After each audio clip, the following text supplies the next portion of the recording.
En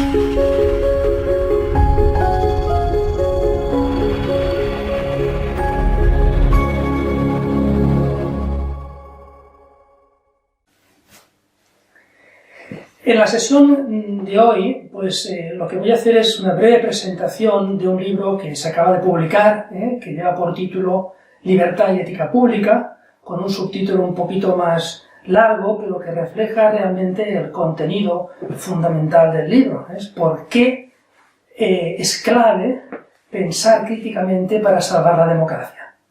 La democracia es una realidad fundamental, ¿no? En las sociedades modernas. Nadie quiere, digamos, abdicar de la democracia, ni nadie quiere renunciar a ella. Sin embargo, como todo lo bueno, pues tiene sus peligros, tiene su fragilidad, ¿no? Para nosotros la democracia nos remite, pues, a la libertad, al respeto a los derechos fundamentales, a la dignidad de la persona humana, a la separación o la distinción entre el plano temporal y el plano, digamos, espiritual o religioso, la distinción entre el Estado y la Iglesia, el respeto a la pluralidad. Todo eso es la democracia. Pero por otra parte, sabemos que la democracia no está inmune frente a peligros como pueden ser, pues, la mentira, la manipulación, el miedo, la corrupción. Y creo que tienen razón, o tenían razón los romanos cuando decían que corruptio optimi pessima, ¿no? La corrupción de lo mejor puede ser lo peor. Y de hecho vemos que por una parte la libertad, y que es en el fondo el aspecto fundamental del libro, Es decir, el libro, si ustedes tuvieran que me preguntaran cuál es el tema fundamental, es la libertad. ¿Por qué he escrito sobre ese tema? Porque es una cuestión que me preocupa desde hace muchos años. El tema de la libertad. Fíjense que no me preocupa tanto la inmoralidad, que ya es un problema grave, el de la inmoralidad, de la corrupción, como el de la libertad. Entender bien qué es la libertad, ya que la libertad está en la base de lo que es una democracia, pues que la tengamos en realidad, y no una ficción, como parece que tenemos hoy en día en muchos países. Decía pues que una cosa muy propia de la democracia es que la gente pueda opinar, que la gente pueda expresar sus opiniones, qué es lo bueno para el conjunto de la sociedad, sea algo decidido por el conjunto de la sociedad. Esto ya que está en los orígenes del parlamentarismo, ¿verdad?, en la época medieval, con aquel principio, aquella máxima romana, que decía que lo que a todos concierne, por todos debe ser decidido, ¿no? Y que fue los orígenes del parlamentarismo y que está en la base de esas democracias que tenemos a partir de finales del siglo XVIII, primeros del XIX, en el mundo occidental. Bien, sin embargo, esto muchas veces no vemos que es así, ¿no? Es decir, que porque a veces no pensamos, nos cuesta pararnos y pensar, porque si nos cuesta pararnos y pensar, nos cuesta todavía más incluso expresar el pensamiento, y a veces el clima social en el que vivimos no propicia, no facilita, no coadyuva a que uno pueda expresar lo que piensa, porque más bien el clima es un clima pues de confrontación, de polarización de partes de la sociedad, es un clima en el que no facilita la expresión de la opinión discrepante. Muchas veces hay miedo. Yo soy profesor de universidad, me dedico a dar clases en buena medida y yo constato, ¿no?, en la universidad auténtico miedo a expresar, a decir lo que uno piensa. Tanto es así que se ha creado en la sociedad una especie de doble lenguaje, doble discurso, ¿no? El que uno expresa entre su ámbito de intimidad, en el ámbito privado, podríamos decir, y en el ámbito público. Son dos discursos, lenguajes completamente distintos. Y eso parece extraño que se dé en el marco de una democracia, cuando lo propio sería que uno pudiera expresar con libertad, lógicamente con educación y respeto a todo el mundo, pues su parecer o lo que uno piensa. Bien, entonces eso es lo que me preocupa y esto es el motivo por el cual he escrito este libro. Entonces, yo lógicamente en el poco tiempo que tengo, voy a dedicarle máximo 20 minutos de sesión y llevo ya pues 5 minutos, me quedan 15, no más, y voy a ser estricto con el uso del tiempo. Yo lo que voy a hacer es explicar cuáles son las premisas fundamentales que yo entiendo cómo debería funcionar una democracia en cuanto a la libertad se refiere, y luego voy a glosar brevemente, voy a describir los 5 bloques o capítulos en los que se divide el libro, y entonces a partir de ahí, pues quien tenga más interés, pues puede recurrir al libro y leerlo tranquilamente y hacerse opinión sobre el mismo. Creo que la primera premisa es la libertad. Es decir, creo que todos estamos de acuerdo en la siguiente afirmación, ¿no? No puede existir una vida auténticamente humana sin un ejercicio de la libertad. La libertad es clave. Sin libertad no hay vida humana. Esto es lo que nos distingue, ¿verdad?, de tantas realidades, incluso de los animales no racionales. El hombre, el ser humano, es un ser que es libre, tiene dominio sobre sus propios actos y tiene que ejercitar las cosas en libertad. Y eso creo que es clave, y es clave no solo para el ser humano, sino que es clave para el conjunto de la sociedad y es clave para la democracia. Una democracia en la que no existe libertad, en la que no se promueve la libertad, no se promueve la diversidad, pues de alguna manera no hay libertad. Y esto es una premisa fundamental de la que parto en el libro. Sin embargo, la libertad necesita un norte. La libertad no es absoluta, porque de hecho uno analiza los derechos fundamentales contenidos en las constituciones modernas y todos los derechos fundamentales tienen sus límites. La libertad no es absoluta. Y no vale aquí decir esa frase tan manida de que la libertad termina donde empieza la del otro. Es algo mucho más complejo. El referente fundamental de la libertad, a mi modo de ver, es la verdad. Es decir, no solo la verdad, sino podríamos decir los grandes aspectos trascendentales, ¿no?, como son la verdad, la belleza, la bondad, la justicia, y dicho de otra manera, ¿no?, que la libertad podríamos decir que se degrada cuando se ejercita al margen de la verdad. Pero uno podría decir, bueno, entonces ya hemos topado con un punto clave, ¿no?, una democracia, ¿cómo puede usted hablar de verdad? Entonces, si usted tiene la verdad, ¿va a imponer su verdad a los demás? No. Aquí no se trata de que alguien imponga su verdad a nadie, porque la verdad es algo que nos trasciende a todos. Nadie posee completamente la verdad. Creo más bien que en el conjunto o en el seno o el marco de una democracia lo que sucede es que precisamente entre todos tenemos que descubrir qué es la verdad, dicho de otro modo, no tan, digamos, filosófico y de un modo más real en la sociedad. ¿Qué es lo mejor para la sociedad? ¿Qué es lo bueno para el conjunto de la sociedad? ¿Qué es lo auténticamente humano? ¿Qué nos hace mejores y qué nos hace funcionar mejor como sociedad en el conjunto de la sociedad? Eso es algo fundamental para el ejercicio de la libertad. Y Kant decía, al analizar esos temas, que muchos aspectos creo que son aprovechables, este es uno de ellos, decía que cuando uno actúa, tiene que pensar en el ejercicio de la universalización de lo que iba a hacer, ¿no? Si esto que hago yo lo hiciera todo el mundo, se podría vivir en esa sociedad. Y a veces, claro, eso hace falta una buena voluntad. Y para buscar esa buena voluntad hay que ver si esa acción que yo voy a hacer sería universalizable. Por tanto, ya tenemos dos referentes, dos premisas. La primera es la libertad. La segunda, una libertad que no está desvinculada de lo que es bueno, de lo que es auténtico, de lo que es verdadero, ¿no?, de aquello que está conforme, podríamos decir, con la condición humana. Pero claro, el tema es cómo acceder a esa verdad, cómo acceder a esa bondad. Y entonces aquí entra la tercera premisa fundamental en mi modo de ver, ¿no? No existe libertad sin verdad, pero no hay acceso a la verdad si no hay la capacidad de pensar por uno mismo. Y eso es un tema fundamental de la democracia, ¿no? Pascal ya decía que lo primero en la moral es pensar. Es lo primero. Es verdad que cuando uno piensa se puede equivocar, ¿no? Pero aquí me remito a una de las afirmaciones del libro, que un momento en el que digo que está pues en la contraportada del libro, que creo que es una frase que yo creo firmemente en ella, ¿no? Y es que es preferible equivocarse pensando por uno mismo que estar en la verdad asumiendo una afirmación ajena.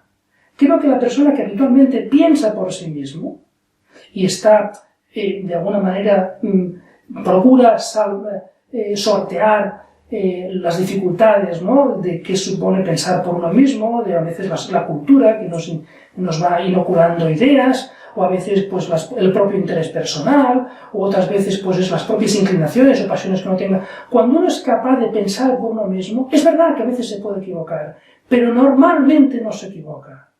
Y eso es lo propio de la democracia. Porque si la democracia es el poder del pueblo, la soberanía radica en la nación, pues es muy importante que sea el conjunto de la nación, el conjunto de la ciudadanía, que pueda contribuir en esa deliberación pública, a que todos puedan pensar y luego, lógicamente, discutir, debatir públicamente, expresando su opinión, lo que es mejor para la sociedad. Y ahí me remito a esa afirmación, ¿verdad?, que decía que, bueno, se le ha atribuido a Voltaire, ¿no?, cuando decía que no comparto lo que dices, pero estoy dispuesto a defender que lo puedas decir hasta la muerte. Y creo que eso es un aspecto fundamental. Por tanto, tenemos la libertad, una libertad que tiene como punto de referencia lo bueno, lo justo, lo verdadero, que para acceder a esa realidad es importantísimo la capacidad, el ejercicio de ese pensar por uno mismo, y por otra parte es fundamental la expresión de esa opinión. Bertrand Russell decía, con respecto a la verdad, a la segunda, digamos, premisa, decía que, voy a leer la frase, decía, es deshonesto y dañino para la integridad intelectual pensar que algo, decía, creer en algo solo porque te beneficia y no porque pienses que es verdad. Bueno, eso es una frase que tiene bastante hondura, porque cuántas veces uno puede pensar, digamos, el estímulo, el motor del pensamiento, es aquello que a mí me beneficia. Es decir, uno entra de golpe en la corriente del pragmatismo, del utilitarismo, y dice, bueno, esto es dañino, esto es deshonesto. Que pienses que algo es verdad solo porque te beneficia, y que no pienses que es verdad, y eso es lo que de alguna manera es fundamental en el conjunto de la sociedad. Y esto es lo que en el libro, de alguna manera, yo pongo en valor. Es decir, yo parto de esas ideas, de esas premisas, y lo que hago, lógicamente, es dar mi parecer sobre algunos de los aspectos fundamentales de la sociedad. El libro se divide en 5 capítulos. El primer capítulo, bueno, aparte de una introducción básica sobre ese tema de la libertad y la importancia de que el conjunto de la ética social tiene que ser el resultado de lo que piensa la gente, de lo que piensa el conjunto de la sociedad, y que para eso es fundamental el que la gente piense por sí mismo y exprese en libertad lo que piensa, cosa que sucede muy poco, sobre todo si uno resulta que el parecer personal es uno discrepante del hegemónico en el conjunto de la sociedad. Y una vez se ha explicado eso, ya entró en 5 capítulos. El primer capítulo es el que se titula Crisis de la libertad y del derecho. Bien, y ahí explico, tiene mucha relación la libertad y el derecho. De hecho, la crisis del derecho tiene su razón de ser en la crisis de la libertad. Explico el paradigma de la concepción, podríamos decir, posmoderna de la libertad, ¿no? Una libertad que de alguna manera no es como consecuencia de lo que uno cree que es lo bueno, sino que sencillamente es una libertad que tiene su base en las emociones, en los sentimientos, en aquello que me viene, sin más, ¿no?, sin ningún tipo de ánimo crítico. Es una libertad que a uno le lleva de alguna manera a no valorar lo más profundo de su interior. Es una libertad que se despliega en el ámbito de la decisión. La libertad radicada fundamentalmente en la disponibilidad de distintas opciones y no la libertad interior, que es aquella libertad que lleva a hacer un proyecto, que lleva a pensar por uno mismo.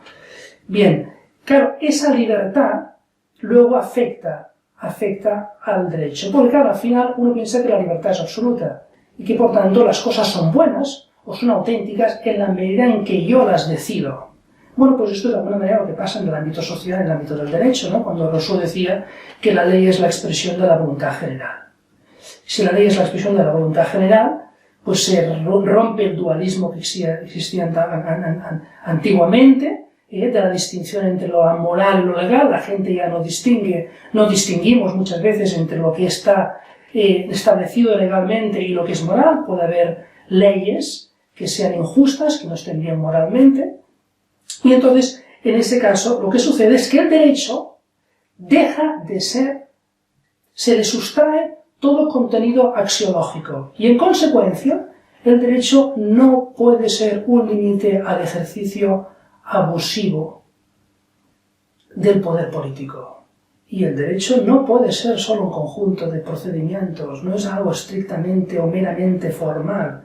El derecho tiene una dimensión formal, pero tiene una dimensión también sustantiva y axiológica, y esto es precisamente lo que defiende al ciudadano de las posibles arbitrariedades cometidas por el poder político.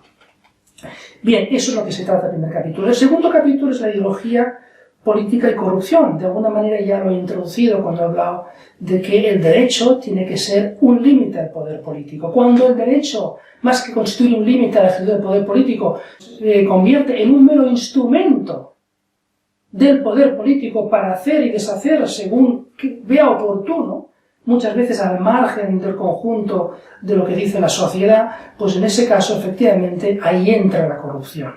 Hay un capítulo que habla del sectarismo, patología del sectarismo, que es algo que está muy extendido a veces en la sociedad, la gente sectaria, que se ve perfectamente en las redes sociales, en los medios de comunicación, o una serie de claves fundamentales para no entrar en caminos de corrupción en el ámbito político, pero también se podría decir social. En 4 principios como son, pues no mentir, no robar, no discriminar, otro principio fundamental, y no cometer injerencias indebidas en el ejercicio de los derechos fundamentales de los demás. Y los 3 últimos capítulos son uno sobre la libertad sexual. Ha habido un desarrollo fundamental, muy importante, de la libertad sexual, que ha tenido consecuencias en el ámbito de la sociedad, pero también en el ámbito jurídico. Ha cambiado completamente aspectos del derecho privado, como el derecho de familia, aspectos como el derecho público, el derecho constitucional, porque de alguna manera unos derechos que eran los fundamentales han quedado de algún modo como secundarios, ¿no?, frente al derecho de libertad sexual, como puede ser la libertad de pensamiento, la libertad de expresión, la libertad de asociación, la libertad religiosa. Todos esos derechos fundamentales de ese primer liberalismo ha quedado maniatado con ese ejercicio del derecho a la libertad sexual. Luego un 4 capítulo sobre la vulnerabilidad desprotegida. Claro, cuando ese derecho no tiene un contenido axiológico y sencillamente es fruto del resultado de la mayoría, sin que esa mayoría tenga por objetivo ver, dilucidar qué es lo mejor para el conjunto de la sociedad, lo que sucede es que los que salen perdiendo siempre son los más vulnerables. La gente anciana, los niños, incluso los no nacidos, etc. En ese capítulo se trata de esa vulnerabilidad desprotegida en los sistemas jurídicos o las sociedades actuales.